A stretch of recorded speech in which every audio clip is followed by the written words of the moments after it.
Hello friends, Shashi Agarwal channel के अंदर मैं doctor Shashi Agarwal welcome you all. तो आज का जो हमारा सब्जेक्ट है that is the company law, और यहाँ पे हम शॉर्ट क्वेश्चन करेंगे जो कि बहुत ही इंपॉर्टेंट है और काफ़ी बार एग्जाम के अंदर आ चुका है। That is the difference between transfer and transmission of share. इसका जो लॉन्गर वीडियो है वो मैं इसके साथ अटैच कर दूँगी। तो सबसे पहले हम देखते हैं ट्रांसफ़र और ट्रांसमिशन ऑफ शेयर का मतलब क्या होता है।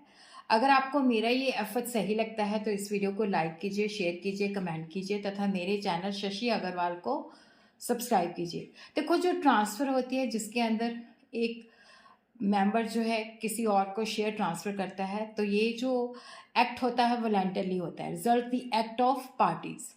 लेकिन ट्रांसमिशन के अंदर जो होता है, जो शेयर की ट्रांसफ़र होती है, ट्रांसमिशन होती है, that is due to the operation of law. इसका मतलब होता है कि जैसे किसी व्यक्ति मेंबर की डेथ हो जाती है, तो जिसकी वजह से क्या होता है, या इंसॉल्वेंट हो जाता है, या कंपनी जो है मेंबर है तो उसकी लिक्विडेशन के अंदर जो है ट्रांसमिशन होती है।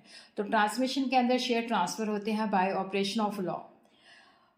और जब शेयर जो होते हैं दूसरे व्यक्ति को ट्रांसफ़र किए जाते हैं, तो ट्रांसफ़र के अंदर कुछ फॉर्मेलिटीज़ होती हैं जो सेक्शन 56 ऑफ कंपनी एक्ट के अंदर परफॉर्म करनी पड़ती है।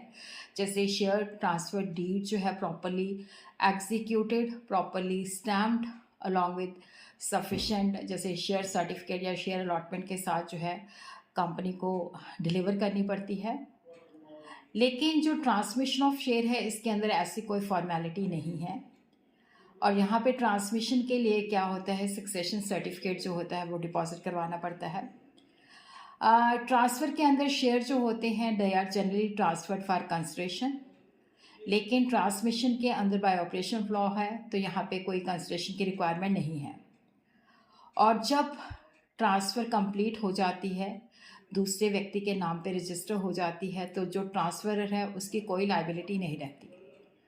पर ट्रांसमिशन के अंदर क्या होता है, क्योंकि यहाँ पे शेयर ट्रांसफ़र होते हैं बाय ऑपरेशन ऑफ लॉ, तो जो शेयर के अंदर ओरिजिनल लाइबिलिटी होती है वो रहती है। इवन अगर शेयर के ऊपर लियन है, जिस व्यक्ति ने शेयर खरीदे थे, अगर उसने कंपनी के पैसे देने हैं तो कंपनी का उस पर लियन होता है। अगर उसकी डेथ हो जाती है तो उस सिचुएशन के अंदर जब वो शेयर ट्रांसमिट होते हैं उसके लीगल रिप्रेजेंटेटिव के ऊपर, तो वो लियन रहता है। जो प्राइवेट लिमिटेड कंपनी होती है इसकी शेयर ट्रांसफ़र के ऊपर रिस्ट्रिक्शन होती है। पहले इसको फर्स्ट मेंबर को देना पड़ता है, अगर मेंबर रिफ्यूज़ करते हैं फिर उसके बाद जो नॉन मेंबर को दिया जाता है। बट प्राइवेट कंपनी ट्रांसमिशन को रिफ्यूज़ नहीं कर सकती। बस अगर पार्टी जो है वो राइट डॉक्यूमेंट जैसे सक्सेशन सर्टिफिकेट डिपॉजिट करवा देती है तो प्राइवेट कंपनी ट्रांसमिशन को रिफ्यूज़ नहीं कर सकती। ट्रांसफ़र जो होती है लॉक इन पीरियड के अंदर हम शेयर की ट्रांसफ़र नहीं कर सकते, बट ऐसी कोई कंडीशन जो है ट्रांसमिशन ऑफ शेयर के अंदर नहीं है। इन केस ऑफ इंसॉल्वेंसी और in case of winding up, अगर शेयर ट्रांसफ़र करने हैं तो परमिशन ऑफ ऑफिशियल लिक्विडेटर या ट्रिब्यूनल की रिक्वायरमेंट पड़ती है। पर ट्रांसमिशन जो है that is by operation of law, तो यहाँ पे ऐसी कोई भी रिक्वायरमेंट नहीं पड़ती।